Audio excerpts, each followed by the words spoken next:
Hey guys, let's get more news about Miami Dolphins, but first, don't forget to subscribe and leave your like.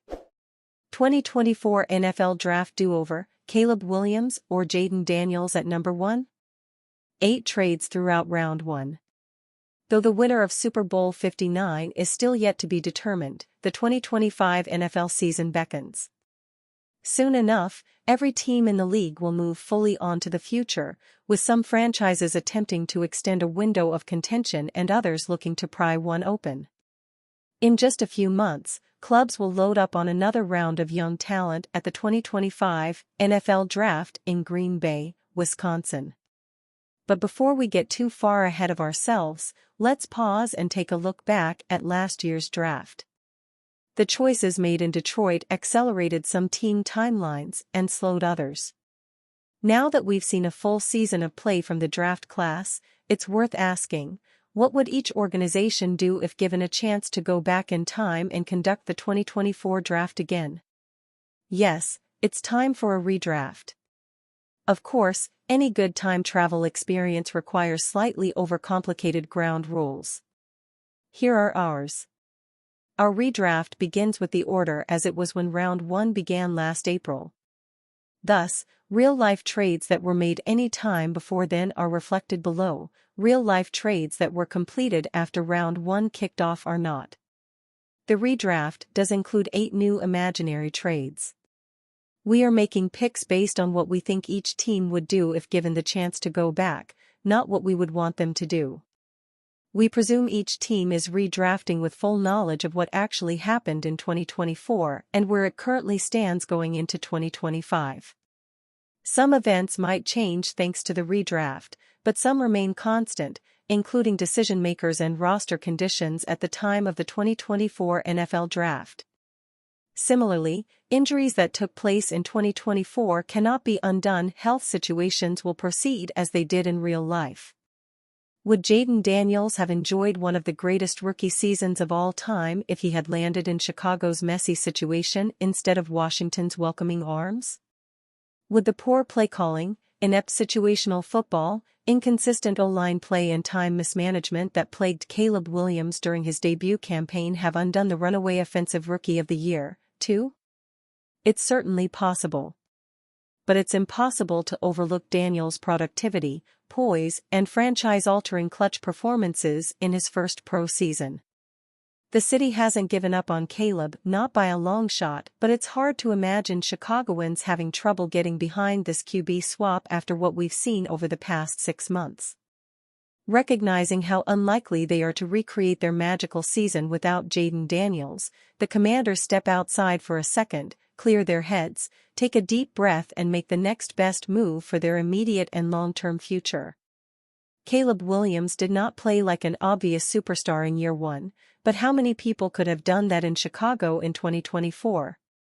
With a rookie passer rating, 87.8, on par with Joe Burrow's in 2020, 89.8, and far better than Trevor Lawrence's in 2021, 71.9, Williams remains capable of delivering on the promise that made him the number 1 overall pick last April. Plus, who knows? Maybe he even ends up garnering some OROY votes in Washington, where he'll get to work with a superior O-line, the supremely QB-friendly Terry McLaurin and old pal Cliff Kingsbury. As the NFL offseason rapidly approaches, the Miami Dolphins need to make it a priority to improve the trenches offensively.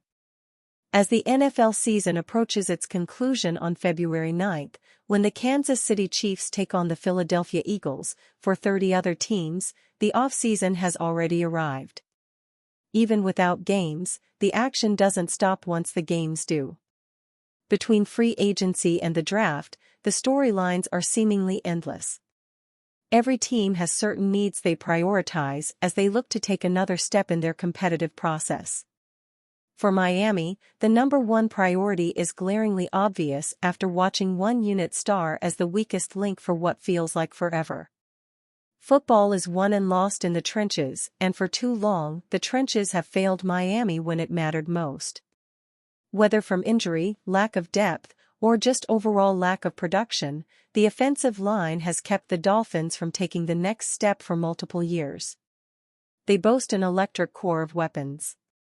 From Tyreek Hill and Jalen Waddle to Jonnu Smith and Devin Achane, playmakers aren't in short supply. This year as production dipped for their offense, the line was a culprit as to why, but more specifically, the guard play just wasn't good enough. The step back they saw offensively was eye-opening in the running game. What started strong didn't last the length of the season.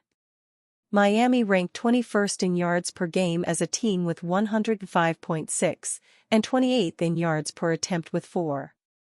A steep fall back from their numbers the year prior, which saw them rank 6th in YPG with 135.6 and 1st in YPC at 5.06. Offenses need to be balanced to see sustained success in this league. A quick-fire passing attack masked some of the deficiencies, but being one-dimensional severely hampered them this season.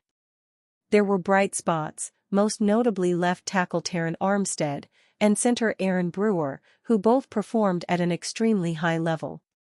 Miami is seemingly set at right tackle as well with Austin Jackson. He's been a steady presence on the line for years. His importance was highlighted this season when he was lost to injury. The Dolphins' bread and butter for their running attack is an outside zone scheme. When Jackson went down, it effectively made the right side of their line a sieve. Miami had a 6-game stretch where they averaged just 3 yards per carry. Even with Jackson healthy, the play of their guards was consistently below average all season.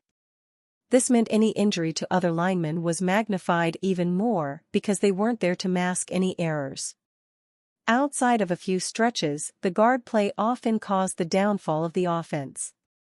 Miami should leave no stone unturned when it comes to building a formidable offensive line. The Dolphins have some work to do when it comes to their salary cap. As with all teams, there will be restructures, releases, and potentially even retirements that change that landscape. When owner Stephen Ross penned a letter to the public explaining that both GM Chris Grier and head coach Mike McDaniel would return this upcoming season, it meant he felt public pressure. Subsequently, Grier and McDaniel do too. It's natural to expect the front office won't be afraid to spend money in what feels like a make-or-break upcoming season. There are quite a few options available in free agency, with the top available being current Kansas City Chief, Trey Smith. He's been a multi-year starter, who played 96% of the snaps last year. At just 26 years old, all of this means teams will view him as a player who will be available at a high level for the duration of his contract. He'll be sought after, and while he'll most likely reset the market, Miami shouldn't be afraid to take a swing.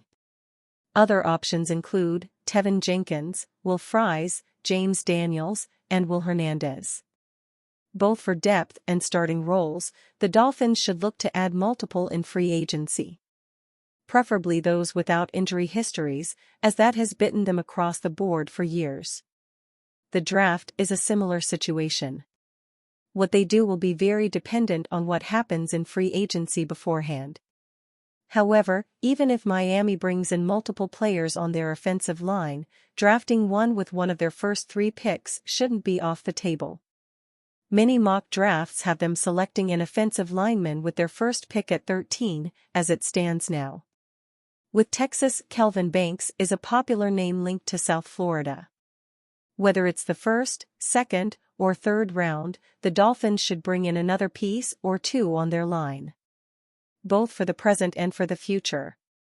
While the offensive line rankings were okay in 2023, it now feels like it had more to do with how explosive Miami's offense was and less to do with the overall capabilities of the line from top to bottom. While Miami is confident in its tackles and center, you're only as strong as your weakest link. And the guard play has held the team back. This offseason needs to be about building the Dolphins an offensive line that can be a strength for the team for years to come. ESPN's Adam Schefter links former first-round quarterback to Miami Dolphins. The Miami Dolphins believed they had found their quarterback when they gave Tua Tagovailoa a 4-year, $212 million contract, but their inability to find an adequate backup doomed the 2024 season. The Dolphins failed to exceed 15 points in 4 games without Tagovailoa early last season, a mistake that General Manager Chris Grier and the front office will work to avoid this offseason. With a capable backup needed, ESPN's Adam Schefter sees Miami pursuing 2015 number 2 overall pick Marcus Mariota once free agency begins on March 12. On Monday's episode of The Pat McAfee Show, Schefter mentioned that both the Dolphins and Las Vegas Raiders, who recently hired Chip Kelly as offensive coordinator, Mariota's former coach at Oregon, would have interest. The 2014 Heisman Trophy winner hasn't played more than 3 games since 2022 but has been an effective backup.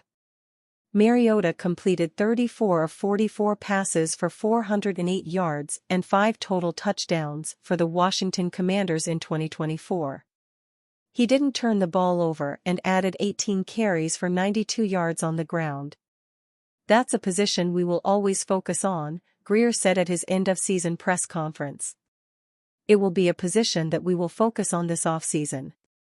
While the Dolphins may pursue a backup in the draft, the franchise is in must-win mode and doesn't have the time to deal with the growing pains of a rookie quarterback. Miami may throw a dart at a mid-round signal caller, but an experienced backup must be on the opening day roster. And you, fan? What do you think of the Marcus Mariota situation? Leave your opinion in the comments.